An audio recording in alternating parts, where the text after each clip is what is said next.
আজ খুব সহজ পদ্ধতিতেই বাড়িতে বানিয়ে ফেলেছিলাম ফ্রাইড রাইস। প্রতিদিন দুপুরের মেনুতে ভাতের সাথে নানান রকমের তরকারি হলেও আমার সিনু বেশ কয়েকদিন ধরে বলছিল, মামি তুমি একদিন ফ্রাইড রাইস বানাও। সত্যি কথা বলতে আমার সিনুর বয়সে আমি ফ্রাইড রাইস কি সেটাই জানতাম না। আমরা যখন ছোট ছিলাম আমার মা আগের দিনের বাসি ভাতকে আলু, বিনস, গাজর, মটরশুঁটি আরো নানান রকমের সবজি দিয়ে ভাত ভাজা বানিয়ে দিত। আর সেই ভাত ভাজা দেখতেও যেমন সুন্দর লাগতো, খেতেও কিন্তু হেভি টেস্টি লাগতো। আর আমার মায়ের থেকে শেখা সেই রেসিপিটা এখন আমার বাড়িতে বেশিরভাগ দিনই সকালে টিফিন বানানো হয়। আর এখন এই ভিডিওটা দেখে আশা করছি তোমরাও এটাই ভাবছো যে এ কি মেরে ভাই, রান্নার আগেই খেতে আরম্ভ করে দিয়েছে। আমার বাড়িতে কাজু কিশমিশ দিয়ে যখনই কোনো রেসিপি বানাবো বলে ঠিক করি, ঠিক রান্নার জোগাড়ের সময় অনেকগুলো কাজু কিশমিশ আমার পেটের মধ্যে ট্রান্সফার করে দিই। এটা যে শুধু আমিই করি এরকম কিন্তু না। আর আমার মতো তুমিও যদি কাজু কিশমিশ লাভার হয়ে থাকো তাহলে কমেন্ট বক্সে জানাতে ভুলো না কিন্তু। তো যেমনটা তোমরা দেখতেই পেলে, তোমাদের সাথে এতগুলো কথা বলতে বলতে আজকে চটজলদি ফ্রাইড রাইস রেসিপি বানানোর জন্য যে যে উপকরণগুলো দরকার ছিল সেগুলো কিন্তু আমি সব জোগাড় করে নিয়েছি। এরপরে উনুন ধরিয়ে কড়াই গরম করে দিয়ে দিয়েছিলাম অল্প পরিমাণে সাদা তেল, সাথে অ্যাড করেছিলাম কিছুটা পরিমাণে ঘি। এই কথা শুনেছি আমি বড়দের থেকে যে ঘি বাটার খালি কড়াইয়ের মধ্যে দিতে নেই, তুমি অল্প তেল দিতে হয়, তারপরে বাটার বা ঘি ইউজ করতে হয়, নইলে ঘি বা বাটার পুড়ে যাওয়ার চান্স থাকে। তারপরে যে সবজিগুলো কেটে রেখেছিলাম দিয়ে দিয়েছি সেগুলো। আর এখন অ্যাড করব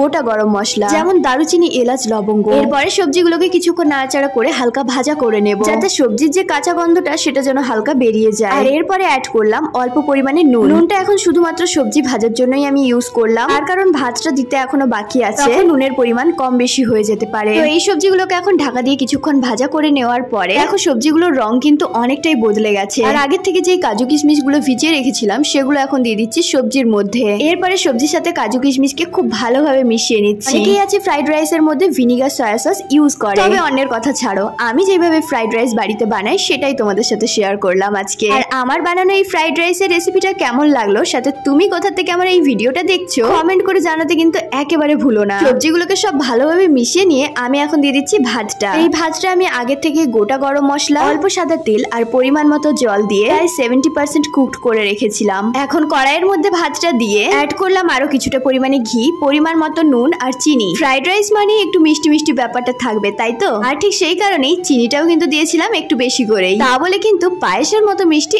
একেবারেই না, মানে ওই ফ্রাইড রাইস মুখে দেওয়ার পরে নোনতা মিষ্টি ভাবটা যেন একটু থাকে। এরপরে ভাত, সবজি, ঘি, নুন আর মিষ্টি সবকিছু ভালো করে নাড়াচাড়া করে মিশিয়ে নেওয়ার পরে নামিয়ে নিয়েছি এখন কড়াইটা, ট্রান্সফার করে দিলাম একটা বাটির মধ্যে। যাই হোক, আজকের ফ্রাইড রাইস রেসিপি কিন্তু হেভি হয়েছিল। প্রথমের দিকটা একটু ভয় পাচ্ছিলাম, তার কারণ আগে কোনোদিনই উনুনের মধ্যে আমি ফ্রাইড রাইস রান্না করিনি, তাই যদি কোনো রকম ভাবে ধোঁয়ার গন্ধ হয়ে যায় খাওয়াটাই হয়তো আমাদের বেকার হয়ে যাবে ভেবেছিলাম। কিন্তু বিশ্বাস করো অসাধারণ টেস্ট হয়েছিল। ফ্রাইড রাইসের সাথে কিন্তু পনির আর কাবলি ছোলা দিয়েও একটা তরকারি করেছিলাম। যাই হোক, সেটা আর আজকে তোমাদের সাথে শেয়ার করলাম না, অন্য কোনোদিনও তোমাদের সাথে শেয়ার করব যে ওই তরকারিটা আমি কিভাবে তৈরি করি। আর যে এতদিন ধরে মাতামাতি করছিল ফ্রাইড রাইস খাবে বলে, সেই ছেলেই এখন বালির মধ্যে কি উৎপাত করছে জাস্ট তোমরাই একবার দেখো। যদিও এখন ওর অজানা যে আমি লুকিয়ে লুকিয়ে ভিডিওটা করছি বলে। যখন বুঝতে পারবে আমি আজকে ওর ভিডিওটা করছি তখন ওর রিয়াকশন কি হবে জাস্ট তোমরাই দেখে নাও একবার।